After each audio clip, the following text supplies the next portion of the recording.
today celebrating my dad, Matthias, as you can see, his 90th birthday. It was 2 days ago on Thursday, the 18th. I'm Rick Mathia, and I am his youngest child. My sisters will be glad to know a few people asked if I was older or younger than them.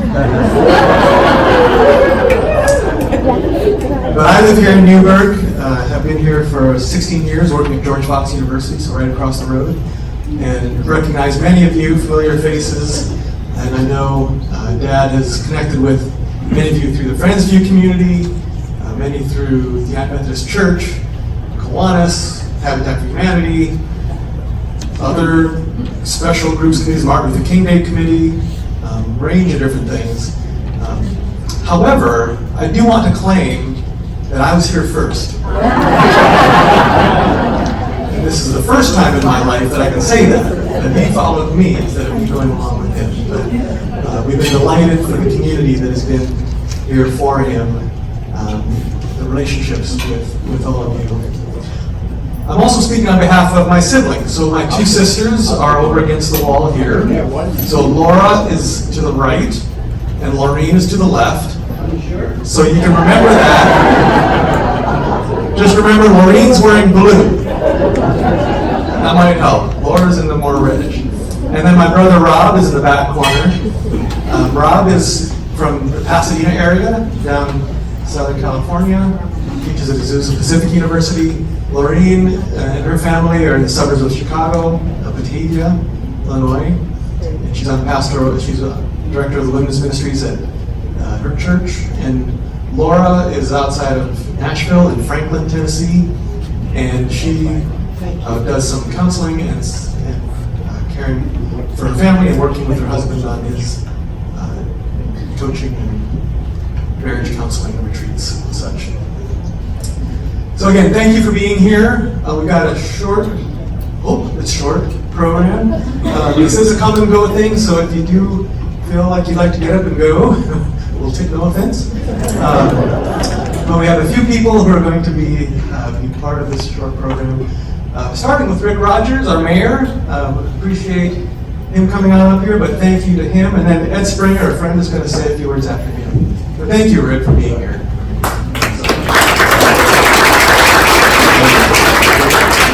Okay, Lionel, first off, happy birthday. Right? And to all the good folks and friends here and the friends of Lionel and family, thank you for being here. So I first got to know Lionel when he first moved here. And I remember many a time coming over and speaking with he and Marion about various things going on in the community. We had a lot of similarities. Their family had grown up overseas as I had. And that kind of thing was a sort of automatic bond with Lionel. And from there, I don't even know, Lionel, if you know this, but in many ways, you became sort of counsel for me on a lot of sort of my voyage, whether with Habitat, and then later with this mayor thing.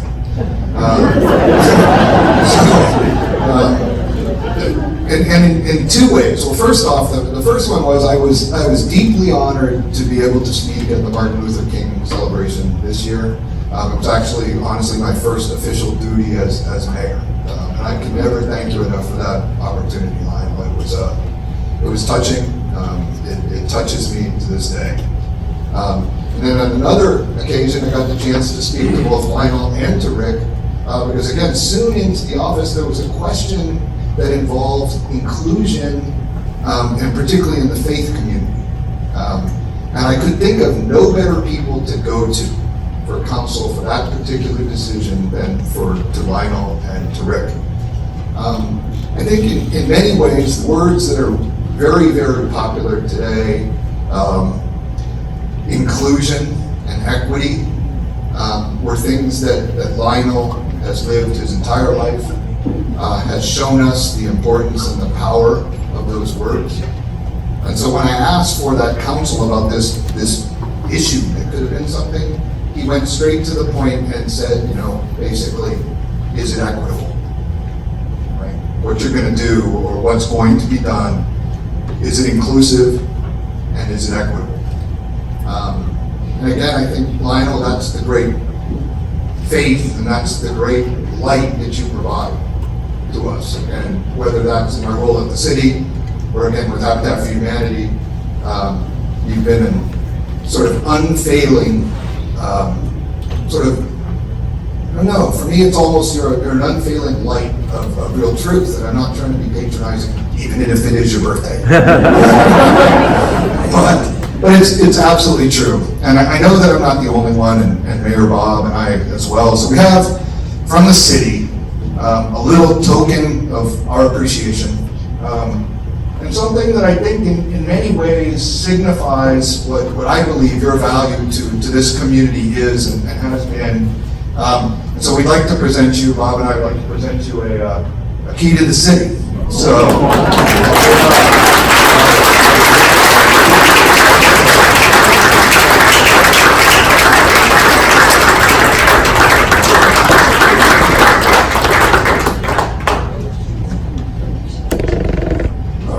The key to the city, for all of you who may know, or I didn't really know, but where it came from was the idea that in medieval times, when the walls were all closed and all the gates were closed, only the most trusted, most important were given a key to the city. And I know I can't think of a better person to have that on. So thank you. Happy birthday.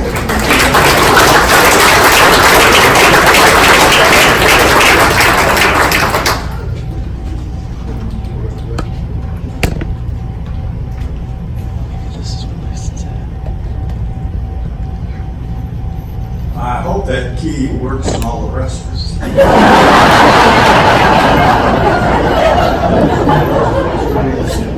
My name's Ed Springer. Lionel and I attend the same church.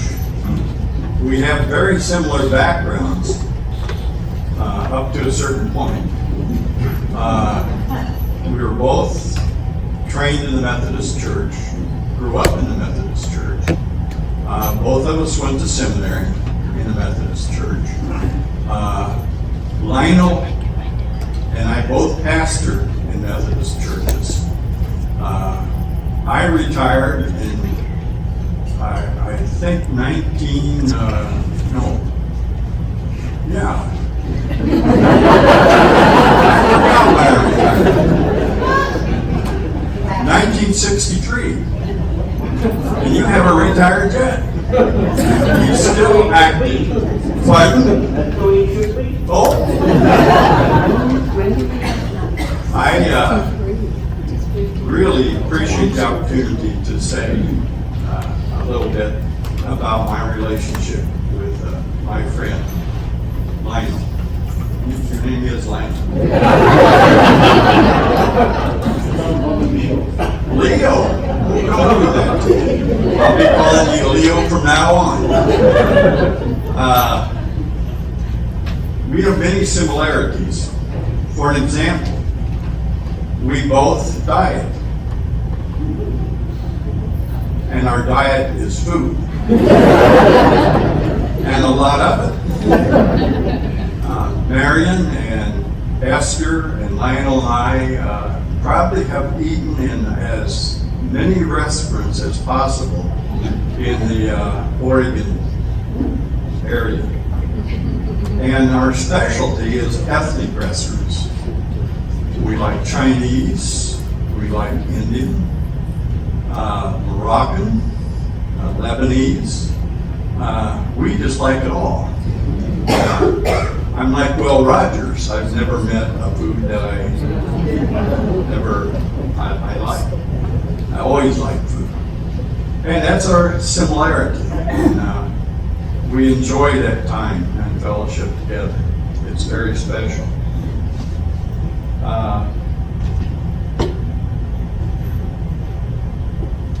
Other similarities, we like to travel.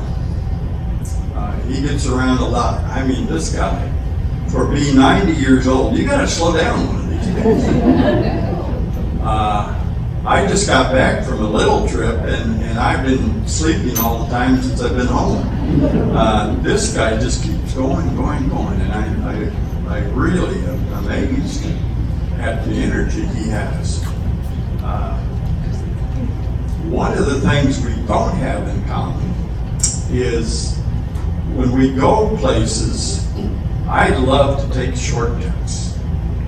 And that makes my friend Lionel very, very, very nervous. He does not like my shortcuts. And I can't understand that. We came back from Hillsboro once, and I was going to take a shortcut. And it only took probably 2.5 hours. And he won't let me forget that. He always asks, "Do you know where you're at?" And I always say, "No, I have no idea." And a lot of times I don't. And I never ask for directions. You know, that's a male thing. You don't do that. You just keep driving until you know something and you really recognize something. And that's how I've gotten through life, I think, by doing that. One of the things I appreciate most about my friend, I retired in 1963 from the Methodist Church and became a Mennonite. I claim to be a Methonite. And that's where we're different too. I don't think you can claim to be a Methonite. But I wish back in 1963 when I decided to retire, I would have had Lionel Mathias as my bishop. I could only be a Methodist because the man we got to serve us as our conference minister, a district minister, was not someone that many of us in seminary liked. And so I know 6 guys who left the ministry because of our district superintendent. And if I would have had this guy, who knows, I might have been a bishop. I don't think that. But I really appreciate your friendship. You can be my bishop anyway. None of you heard that. You're a great friend, and I appreciate that. And happy birthday to you.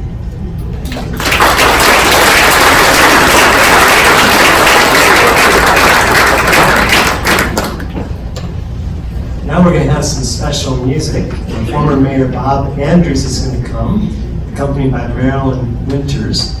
And the song is To Dream the Impossible Dream. And ever since I was little, I've known this has been a favorite song of my dad's. And I was asking him more about why it was one of his favorite songs. And he just said that so many of the things that have unfolded in his life have been an impossible dream. He never would have imagined. So please enjoy.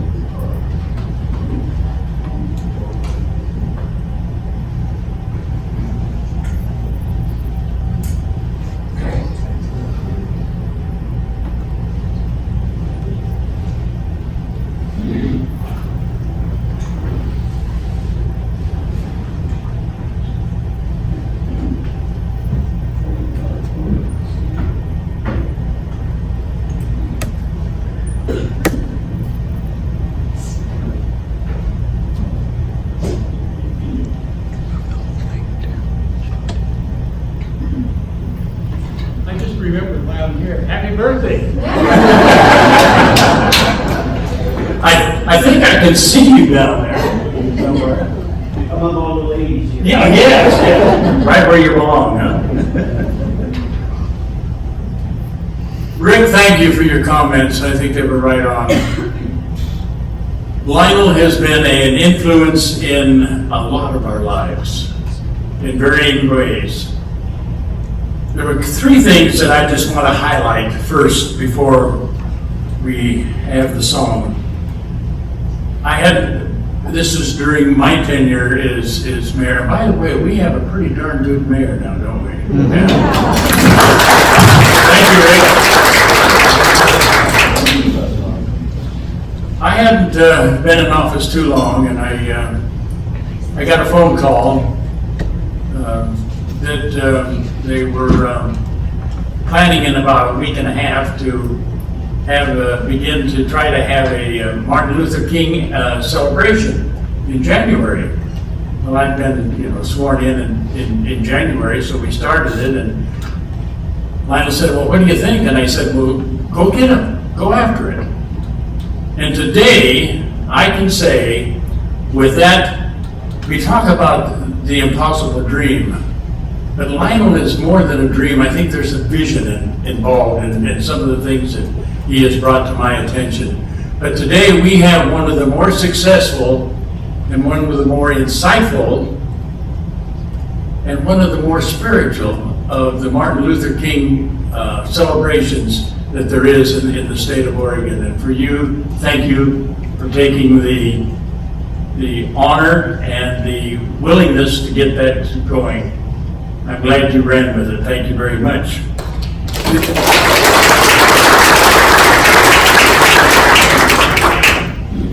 In 1949, the city council, now whether this was a wise decision or not, I don't know. The city council decided that they wanted to adopt a city flower, which was the camellia.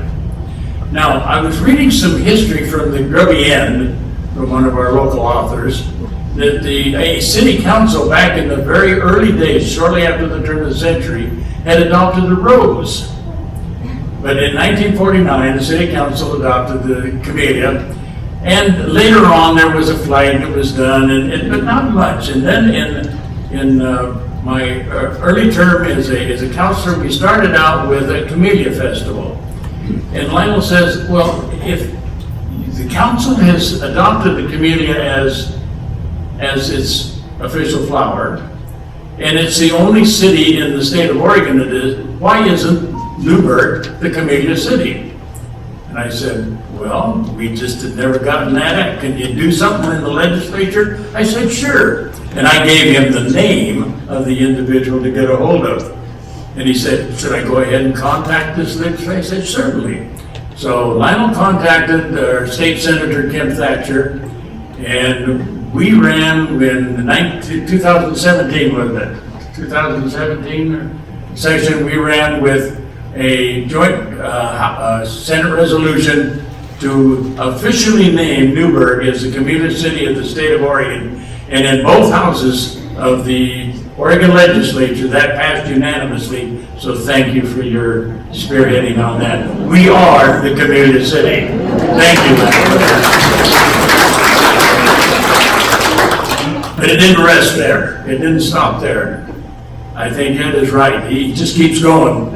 Just keeps going. So what are we going to do about, now that we're the camellia city, what are we going to do about advertising that on our entrance signs? Have you noticed our new entrance signs? Have you looked at them recently? We have brand new ones that have the camellia on them. Thanks to the continued phone calls that this former mayor received on an ongoing basis from Lionel, we now have our new entrance signs for the city of Newburgh, which honors our camellia as the city of Newburgh being the camellia city. As I said before, it's not so much the impossible dream, and there is the impossible dream, but we have, and I have enjoyed the council, I've enjoyed the encouragement of Lionel over the years as a person with a vision of being able to see ahead and being able to help the rest of us see those things that we need to do. So with that, I would like to share with you one of his favorites, The Impossible Dream.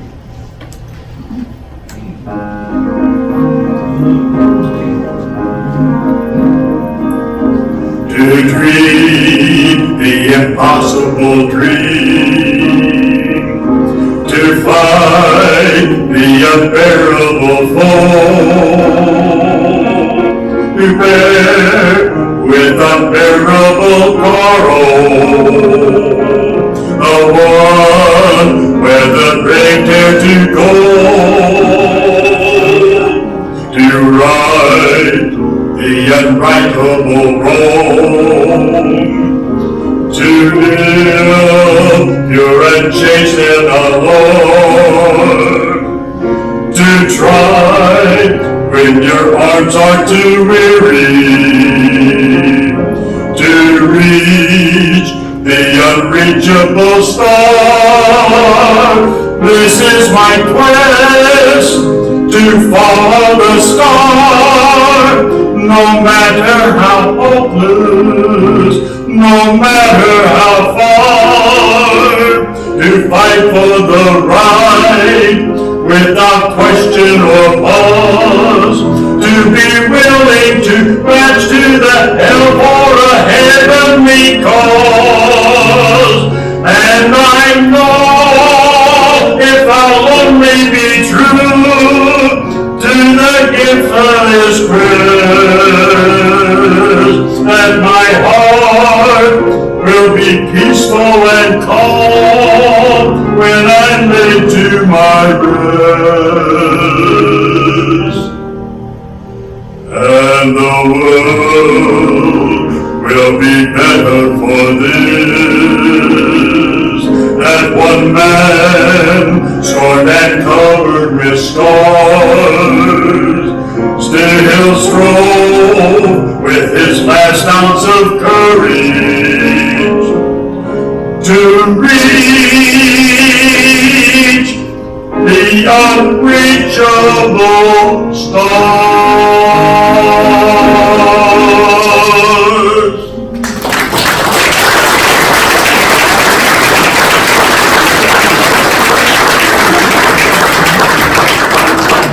May life's promises all come true.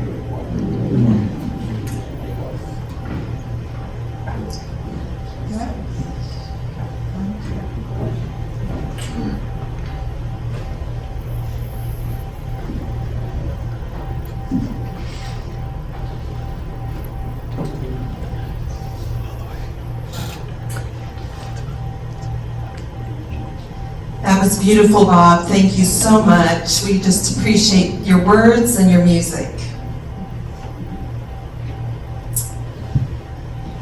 We all have often found over the years that having my parents living in the Dakotas, that Dad often brought a lot of color to wherever he was. And I see he does that here as well. And we are grateful to be here to celebrate. I am Laura. I'm one of the twins. And I am 10 minutes younger than my oldest sister. So I am not the oldest, but we just have always enjoyed our visits here. And I want to share with you 4 things that stand out to me on behalf of my siblings. 4 things that stand out about Dad. And I think Rick and Ed and Bob just did a beautiful job of giving an overview. But I want you to hear it from one of his kids, because we got up close and personal with him. And so one of the things that we have learned from our dad is about a worldview. Dad has a worldview. He was born in Malaysia and was impacted by the occupation of the Japanese during the war. He came to the United States in the 50s to study in Nashville, Tennessee, where he met our mom. Dad has always been interested in history and in current events around the world. He has had a respect for different cultures and has visited many different countries. Not only does he have a heart for the world, but he has a heart for people. And I am just so grateful to see this room full. It's so inspiring to me as his daughter to learn about how do you relate to people that make them want to come to your 90th birthday party. We often talk about how Dad has connections in just about any part of the world, and he keeps in touch with more people than everyone else in our family combined. Keeping up with emails is a full-time job for him. His heart for people has led him to advocate for minorities, to care for refugees, to reach out to those who are overlooked and missed. Dad has also been a strong leader and organizer. Mom and Dad spent over 50 years in ministry. They spent time as missionaries in Indonesia and Malaysia, and he pastored churches in North and South Dakota. Dad was a natural leader and liked to make things happen. He wasn't one just to sit back and watch. He's usually involved with organizing events or programs, and was involved with many different committees and boards over the years, and has used his abilities to make a difference wherever he is. United Methodist Church, Kiwanis, the Y, are just some of the things that he put many hours and a lot of his time into. He's received numerous awards and recognitions for just being who he is, a person who desires to show up and make a difference with what he can do. Dad has been committed to his family. He's a man of commitment. Many of you know that our mom passed away a year ago. Mom and Dad were married almost 59 years. They were committed to times together as a family. And although us 4 kids live in 4 different states, they were intentional about visiting often and knew of our kids' special events and attended them over the years. One of my favorite memories as a little girl was Dad playing tennis with my sister and me.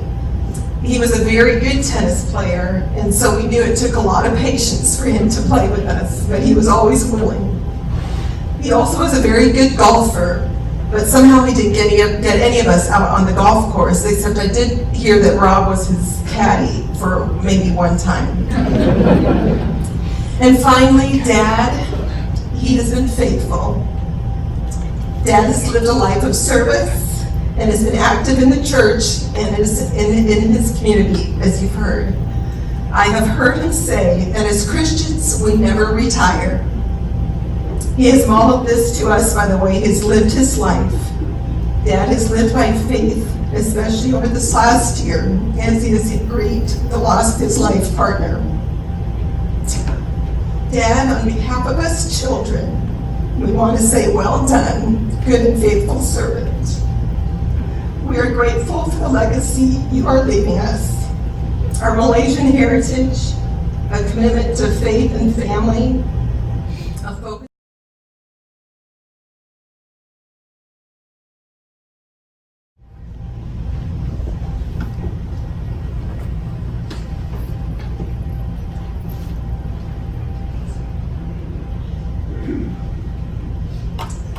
Well, we want to wrap up the program piece of our open house by just thanking you again for being here.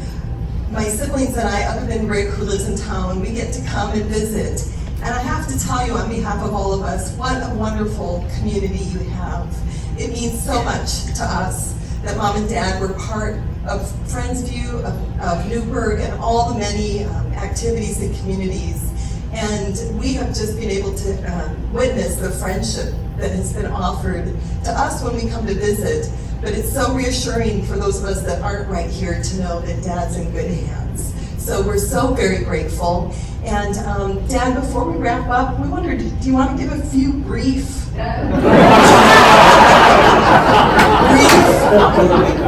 words?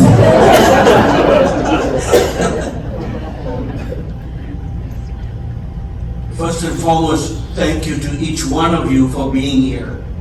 Obviously, if you aren't here, nobody would be here. It means a lot that you are here from some of the organizations and activities that I've been involved with since moving to Newburgh in August of 2009. And some of you may know that Marion and I lived at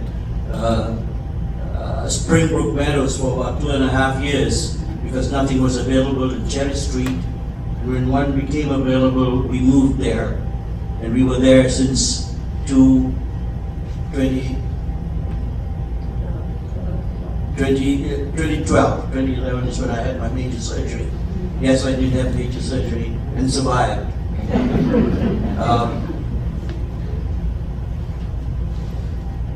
Thank you very much for being here. It means a lot.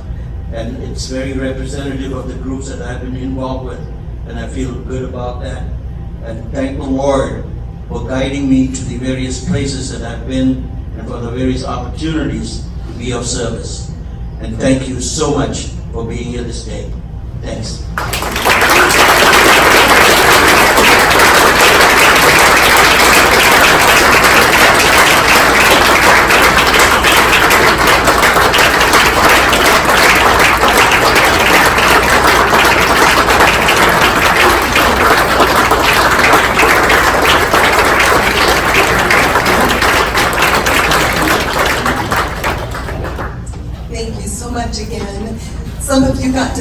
slideshow that was running during the open house. We'll run that again. If you'd like to see that, you're certainly welcome to.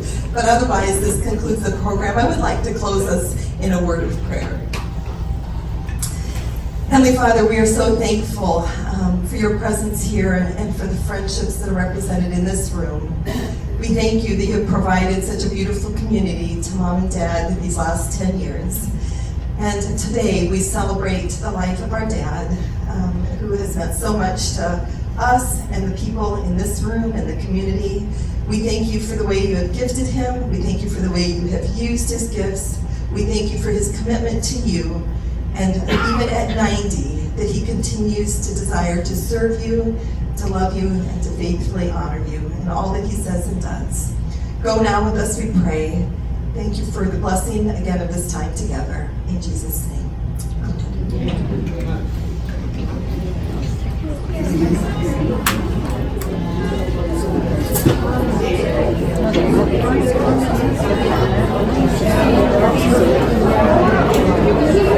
Amen.